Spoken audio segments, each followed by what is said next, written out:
नमस्कार दोस्तों, मैं अलका स्वागत करती हूँ आपका अपने एक्सीलेंस फैमिली में। जहाँ आज का हमारा टॉपिक है व्यापार और निवेश नीति में सुधार। सन 1951 में जो उदारीकरण की नीति लागू की गई थी, इस उदारीकरण की नीति से व्यापार और निवेश नीति में क्या सुधार हुआ, ये हम आज जानते हैं। तो लिखा है यहाँ फ्रेंड्स कि अर्थव्यवस्था में औद्योगिक उत्पादों और विदेशी निवेश तथा प्रौद्योगिकी अंतर्राष्ट्रीय प्रतिस्पर्धा की क्षमता को प्रोत्साहित करने के लिए व्यापार और निवेश व्यवस्थाओं का उदारीकरण प्रारंभ किया गया। किन किन बातों के लिए उदारीकरण लागू हुआ यहाँ पर? पहला, अर्थव्यवस्था में औद्योगिक उत्पाद, उद्योगों में उत्पादन बढ़ाने के लिए। दूसरा, विदेशी निवेश बढ़ाने के लिए, विदेशी कंपनियों की भारत में बड़े पैमाने पर स्थापना की जाए या विदेशी निवेश यहाँ पर हो, बड़ी मात्रा में यहाँ से निर्यात किया जाए। ठीक। और अगला है प्रौद्योगिकी अंतर्राष्ट्रीय प्रतिस्पर्धा क्षमता को प्रोत्साहित करने के लिए, नई टेक्नोलॉजी को अपनाने के लिए और देश के उद्योगों का विदेशों से प्रतिस्पर्धा कराने के लिए क्या किया गया? व्यापार और निवेश नीति में सुधार किया उदारीकरण की नीति के तहत। तो इसका क्या उद्देश्य रहा? इस कार्यक्रम का एक उद्देश्य स्थानीय उद्योगों की कार्यकुशलता को सुधारना और उन्हें आधुनिक प्रौद्योगिकी को अपनाने के लिए प्रोत्साहित करना था। ठीक है, स्थानीय उद्योग जितने भी थे उसकी कार्यकुशलता को सुधारना। किस तरीके से सुधारना? आधुनिक प्रौद्योगिकी के माध्यम से। आधुनिक प्रौद्योगिकी का मतलब होता है नवीन टेक्नोलॉजी के माध्यम से, नवीन तकनीकी को अपनाकर। ठीक है, क्या किया जाए? उद्योगों को सुधारा जाए। फिर आगे लिखा है यहाँ कि भारत आंतरिक उद्योगों के संरक्षण के लिए आयात के परिमाण को सीमित रखने की नीतियां अपना रहा था। इसके लिए आयात पर कड़े नियंत्रण और उच्च प्रशुल्कों को वो लगा रहा था।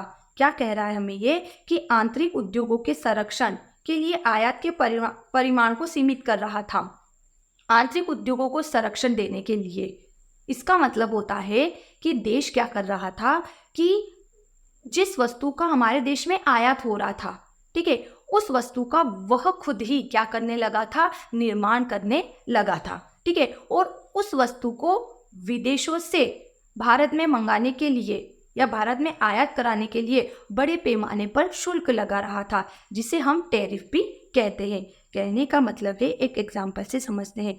कोई वस्तु हमारे देश में बनाई जा रही है और उस वस्तु की कीमत है 30 रुपये। ठीक है, कोई भी वस्तु XYZ, कोई भी आप वस्तु ले लीजिए। ठीक है, XYZ कोई भी वस्तु है जो हमारे देश में 30 रुपए की है। ठीक है, और वही वस्तु विदेश में कितने की है? 20 रुपए की है। ठीक है, तो ऐसी स्थिति में व्यक्ति क्या सोच रहा है कि विदेश में तो 20 रुपए की है और भारत में 30 रुपए की है, तो मैं विदेश से खरीद लूँ।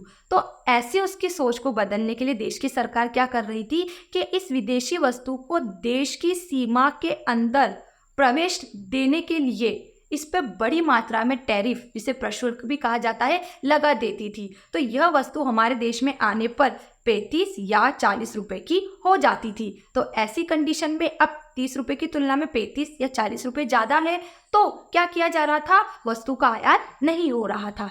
ठीक, तो ऐसी कंडीशन में क्या हुआ कि हमारे ही देश में उन वस्तुओं का उत्पादन किया जाने लगा जिन वस्तुओं का हम विदेशों से आयात कर रहे थे। तो उदारीकरण की नीति के तहत इसमें क्या कर दिया गया? समाप्ति कर दी गई है कि आप जो बड़े पैमाने पर शुल्क लगा रहे थे, ठीक है, तो उसको समाप्त कर दिया गया यहाँ पर। ठीक है, तो हम यहाँ पढ़ रहे हैं कि आयात के परिमाण को सीमित रखने के लिए बड़े मात्रा में जो प्रशुल्क लगाया जा रहा था, प्रशुल्क एक प्रकार का टैरिफ होता है जो कि वस्तुओं के आयात पर लगाया जाता है। किस लिए लगाया जाता है? देश के उद्योगों को, घरेलू उद्योगों को संरक्षण देने के लिए, और जरूरत पड़ने पर इसकी दर को बढ़ाया भी जाता है। वर्तमान में इसकी दर 5% है। ठीक, फिर आगे बोला गया, ये नीतियां कुशलता और स्पर्धा क्षमता को कम करती थी, जिससे देश में विनिर्माण उद्योगों की संवृद्धि दर कम हुई और विनिर्माण उद्योगों की दर कम हुई। कहने का मतलब है कि आप क्या कर रहे थे? अपने ही देश में वस्तुओं का निर्माण कर रहे थे, जो वस्तु विदेशों से आयात की जा रही थी। तो ऐसी कंडीशन में हमारे देश के कुछ व्यक्ति क्या कर रहे थे? ईमानदारी से काम नहीं कर रहे थे। उन्हें ऐसा आभास हो गया था कि इस वस्तु का निर्माण केवल हम ही कर सकते हैं, इसे बाहर से नहीं मंगाया जा सकता। तो वस्तु की गुणवत्ता में कमी करने लगे थे। ठीक है, घटिया किस्म की वस्तु बेचने लगे थे। और यह सब बातें तो एक तरफ हो जाती है, इसका असर ये हो रहा था कि हमारे देश में निर्माण कार्य नहीं हो रहा था, बड़े पैमाने पर काम नहीं हो रहा था।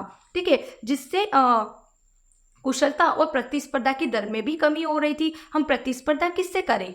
अगर जो वस्तुओं का बाहर देश से जब बाहर वस्तु जाती है तभी प्रतिस्पर्धा होती है, लेकिन जब हमारे देश की वस्तु बाहर ही नहीं जा रही है तो विदेशी प्रतिस्पर्धा कैसे होगी। तो इन सब की समस्याओं के लिए क्या किया गया, उदारीकरण में निम्न प्रकार से सुधार किए गए या निम्न लक्ष्य रखे गए।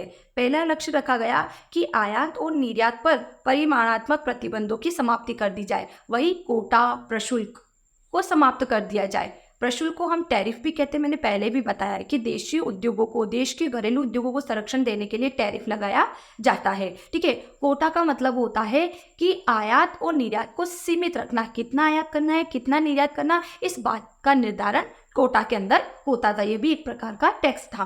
ठीक, तो इसकी समाप्ति कर दी गई उदारीकरण की नीति के तहत। फिर है प्रशुल्क दरों में कटौती की गई। प्रशुल्क दर वही टैरिफ की दर में कमी कर दी गई। पहले आज 5% है, हो सकता है पहले इससे ज़्यादा थी। फिर आयातों के लिए लाइसेंस प्रक्रिया की समाप्ति कर दी गई। केवल 6 प्रकार के उद्योगों के लिए लाइसेंस की अनिवार्यता रखी गई है, बाकी सभी प्रकार के उद्योगों के लिए लाइसेंस की अनिवार्यता समाप्त कर दी गई है।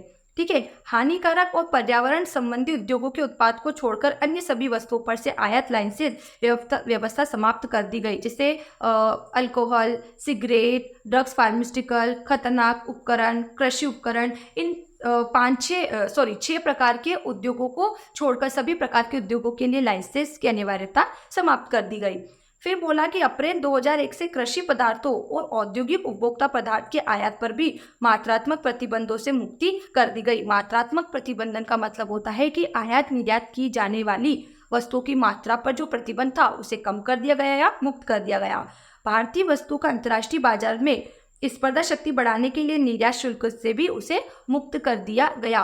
निर्यात पर लगाया जाने वाला शुल्क निर्यात शुल्क, तो जिस प्रकार से आयात पर जो शुल्क लग रहा था, वस्तु को महंगा किया जा रहा था, उसी प्रकार से निर्यात को बढ़ाने के लिए उस पर जो शुल्क लगा दिया जा रहा था उसे कम कर दिया गया। तो यहाँ हमने पढ़ा कि उदारीकरण की नीति से कैसे व्यापार और विदेशी निवेश को व्यापार में सुधार किया गया और विदेशी निवेश को बढ़ाया गया। ठीक है, अब कोई डाउट है तो जल्दी से उसे क्लियर कीजिए।